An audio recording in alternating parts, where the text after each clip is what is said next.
As we came out of lockdown, the message from the government changed from stay at home to stay alert.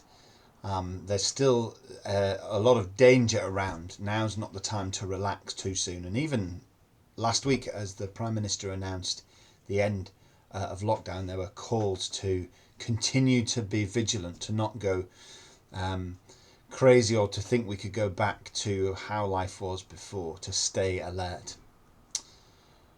On the night that he's betrayed, Jesus tells his disciples to stay alert. He says, "Watch and pray that you will not fall into temptation."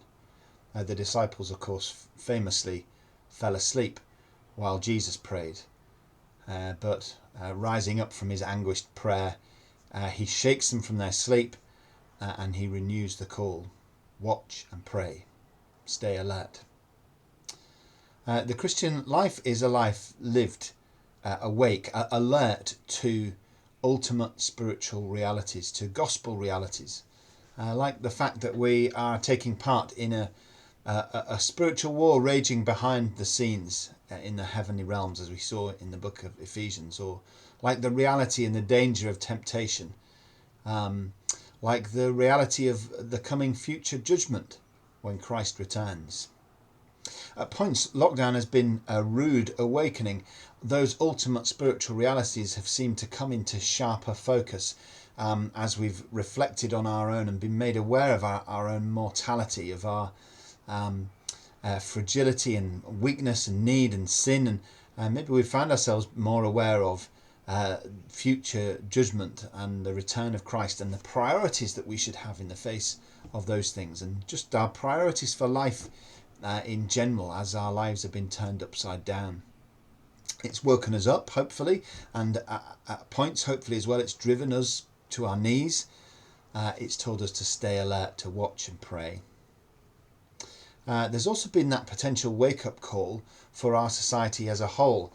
Before COVID-19 shook us from our slumber, we allowed ourselves to dream that we were in control, that we would live, well, if not forever, but that we could forget about thinking about the day of our death, that we're autonomous agents and that we don't need God, that our society, as it steers away from God, increasingly, consistently, is on the right track.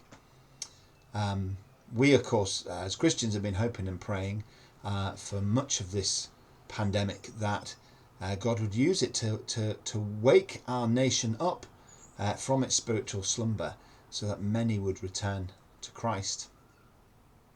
I guess the danger is then the same, isn't it? That as we come out of lockdown, we will drift off again.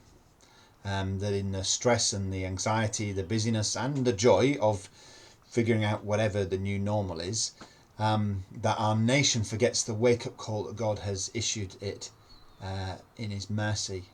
And the danger is that us Christians forget the things that we've been learning as well. That's dangerous because the pandemic isn't over, both here and abroad. And it's dangerous as well because we don't want to miss the opportunity that God has given us in all of this to grow the lessons the Lord has brought before us. We don't want to neglect and ignore his discipline and his training. It's dangerous because the gospel realities that we've been alerted to afresh in these last few weeks and months are just as real and just as significant now. Stay alert, watch and pray. That's something we need to take seriously in all of life, especially in these coming months. And it's also, I guess, the purpose behind our day of prayer this week on the 1st of July. I hope you're able to take part in that if you're a regular church family member.